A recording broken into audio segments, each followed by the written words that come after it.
আসসালামু আলাইকুম সবাইকে। উঁচু উঁচু দালানকোঠা দেখে বুঝতেই পারছেন এই মুহূর্তে রয়েছি ঢাকা শহরে। এবং ঢাকা শহর অত্যন্ত ব্যস্ত একটি শহর, এবং আপনাদের দেখাতে চাচ্ছি যে এই ব্যস্ততায় মানুষ কীভাবে ছুটে চলছে এই ব্যস্ত শহরে। প্রতিনিয়ত দেখুন, কেউ থেমে নেই, সবাই ছুটে চলছে তাদের নিজ নিজ কর্মক্ষেত্রে, নিজ নিজ যে কাজেই তারা এসেছে সেই কাজ নিয়েই ব্যস্ত। এখানে কেউ কাউকে দেখার মতো নেই, সবাই নিজের মতোই ছুটে চলছে। অত্যন্ত ব্যস্ত একটি শহর। এখানে আমি রয়েছি একটি ওভারব্রিজের উপরে। ব্রিজের উপর থেকে আপনাদের দেখানোর চেষ্টা করছি। এই দেখুন, ট্রাফিক পুলিশ ডিউটি করছে এবং ক্রমাগত গাড়ি চলছে, সবাই ব্যস্ত, কেউ থেমে নেই। অর্থাৎ অত্যন্ত ব্যস্ত শহরে এখানে মানুষ আসেই কাজের জন্য এবং ব্যস্ততা নিয়েই প্রতিদিন ছুটে চলে। এরপরে সন্ধ্যা হলো, সন্ধ্যার পরে কিছুটা ঘুরতে বের হলাম। সন্ধ্যা রাত, এখানে রাত দিন এক সমান, সবাই ছুটে চলছে নিজেদের মতো, আমরাও ছুটে চলছি। এই ব্যস্ত শহরের ব্যস্ত অলিতে গলিতে হাজারো ছোটো বড়ো গল্পের জন্ম হয়। এখানে মানুষ আসেই কর্মক্ষেত্রে যোগদান দেওয়ার জন্য এবং কর্ম করে বাঁচার জন্য। তো আমরা এসেছি মূলত পরীক্ষা দেওয়ার জন্য। তো এটা হচ্ছে বকশীবাজার এলাকা, পুরান ঢাকা বলা চলে।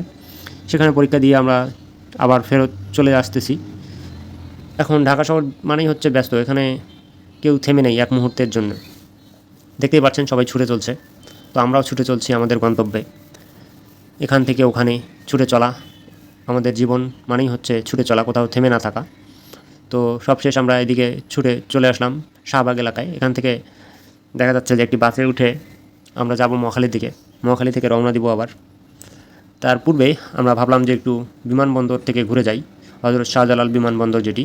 তো বিমানবন্দরে আসলাম, এখানে তো প্রচণ্ড চাপ মানুষের, অত্যন্ত ভিড়। দূর থেকে কিছু রেকর্ডিং নিচ্ছি, সামনে গিয়ে যখন দেখলাম যে প্রচুর ভিড়। যাই হোক, এসেই যখন পড়েছি একটু ঘুরে ফিরে যাচ্ছি। এটা হচ্ছে টার্মিনাল 2, উপরের টার্মিনাল যেটা।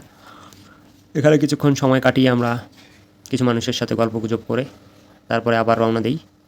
সেখান থেকে বেরিয়ে আসি এবং চলতি পথে এটি একটি রেস্টুরেন্ট। আমরা ঢাকা ছেড়ে আবার রংপুরের উদ্দেশ্যে রওনা দিচ্ছি। যেহেতু ঢাকায় এসেছিলাম যে কাজের জন্য, কাজ শেষ, এখন আমরা আবার রওনা দিচ্ছি বাড়ির পথে। তো এখন রাত হয়ে গেছে, প্রায় 8টা বাজে। খাওয়া দাওয়া করে আমরা বাসে চড়ে আবার রওনা দিব রংপুরের উদ্দেশ্যে।